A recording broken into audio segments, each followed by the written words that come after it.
সুপ্রভাত বন্ধুরা, রেনার্স ব্লগে আরও একটা মিনি ব্লগে তোমাদের স্বাগত জানাই।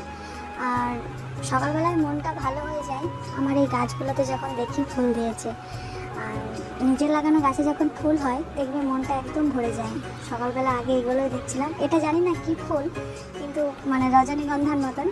আর আমার মতো গাছ লাগার কে কে আছো অবশ্যই কমেন্টে জানাবে। আমি প্রচণ্ড গাছ লাগাতে ভালোবাসি।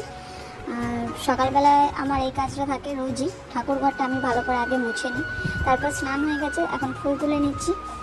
ঠাকুমা কিছু ফুল তুলে এনেছে আর আমি এগুলো দেখছি যে আমার গাছে যখন ফুল দিয়েছে, তো চলো সেগুলো দিয়ে আজকে পুজো করবো।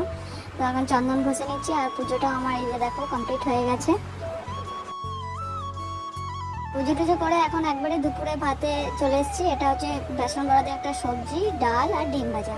তো আমি তো তখন ওই ভাতটা খেয়ে নিই। তোমরা তো তখন যারা নতুন আছো প্লিজ চ্যানেলটাকে সাবস্ক্রাইব করে দাও। টাটা।